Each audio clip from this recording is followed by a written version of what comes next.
Welcome to another edition of The Explainer. Today, we're stepping right into a physical and, honestly, metaphysical chasm. We're talking about an environment where loyalties aren't just chosen, they're inherited, passed down through generations like precious heirlooms. We're looking at the intense, incredibly unforgiving landscape of Glasgow football. And specifically, we're focusing on the anomalies, the rare few who looked at the absolute most hostile environment in British football, saw an impenetrable wall of tradition, and basically decided to just walk right through it anyway.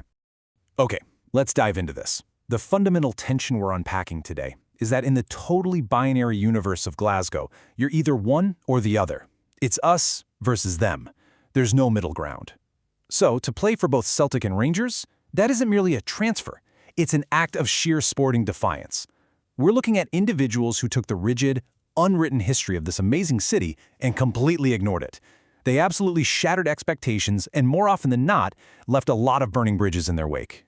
Now, the Crossing the Divide X11 isn't just your standard fantasy football roster based on who scored the most goals or, kept the most clean sheets. Constructing this specific team requires looking way beyond simple stats.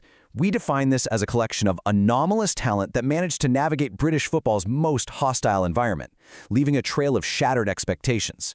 To make this team, you need a deep appreciation for the sheer nerve it takes to walk from the tunnel of one half of the old firm and eventually emerge from the other.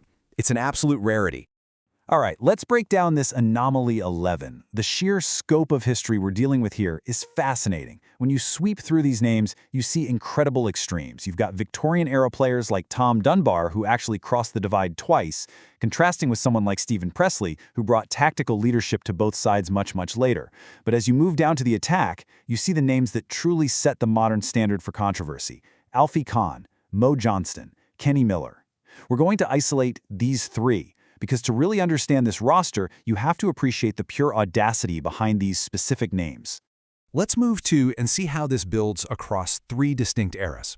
We have our trailblazer in the 1970s, our societal earthquake in the late 80s, and our relentless journeyman of the modern 2000s era. Each of these three men acted as the chief architects of Glasgow's Great Betrayal, totally redefining what anyone even thought was possible in Scottish football. So let's start with Alfie Kahn. His transition in the 1970s was essentially year zero for modern Old Firm transfers. He actually holds a unique place in the record books as the very first post-World War II player to move directly between the two clubs. Now, this was a precedent that genuinely shocked the nation. His career acted as this crucial bridge between the old, highly rigid world of Glasgow football and the slightly more fluid, professional era that would eventually follow. He basically proved that the divide, while immense, wasn't completely impenetrable.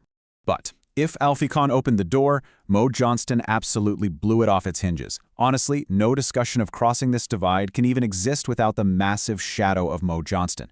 In 1989, his arrival at Ibrox wasn't just a signing, it was a societal earthquake. By becoming the first high-profile Catholic to sign for Rangers in the modern era, he effectively dismantled a century of unwritten policy overnight. His time in Glasgow is defined by this incredible duality. On one hand, immense success scoring goals for both sides. On the other, lingering, intense bitterness from supporters who felt the absolute sanctity of their club's identity had been breached. He remains the definitive figure of the divide, a player whose breathtaking talent was really only eclipsed by the monumental controversy of his loyalty.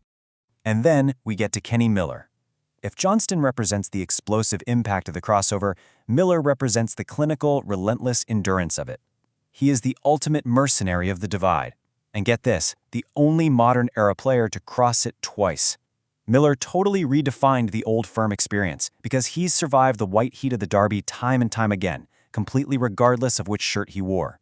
It's a real testament to a very specific type of cold-blooded, highly focused talent. He was the ultimate professional in a landscape that frankly despised him for it. Kenny Miller didn't just cross the divide, he lived in it. Which really brings us to the ultimate question, doesn't it? Why would anyone do this? Why would a player consciously choose to endure the vitriol, the anger, the sheer heat from both sets of supporters? Well, it perfectly echoes a famous sentiment. The allure of the Old Firm is the most powerful narcotic in Scottish football. At the end of the day, it all comes back to the unparalleled magnetic allure of this specific stage. So the crucial point is, when these players make the move, they aren't looking for an easy ride. They are rarely seeking comfort. They're seeking the highest possible stage available to them. And the tactical challenge of actually succeeding for both is just immense. Step 1, they have to adapt to two completely different footballing philosophies. Step 2, they must survive two distinct styles of management. And Step 3, above all else, they have to bear the weight of two massive, differing expectations of how the game should even be played. It's not just swapping a jersey, it's a complete rewiring of a player's professional existence under literally the harshest microscope imaginable. And this brilliantly illustrates a very specific psychological profile required to make the Crossing the Divide XI.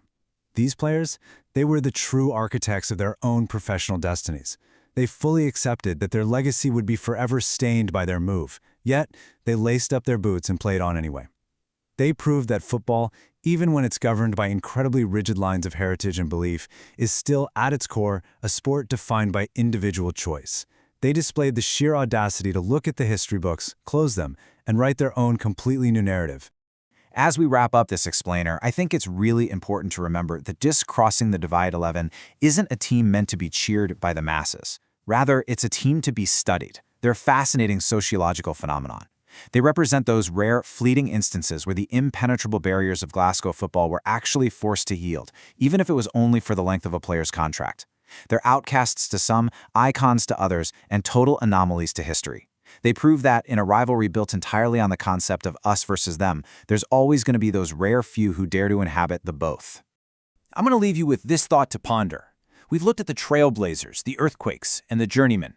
But of all the players who have crossed the divide, whose journey do you think truly transformed the rivalry's culture the most, and why? Think about that for a second. Thanks so much for joining me on The Explainer, and I'll see you next time.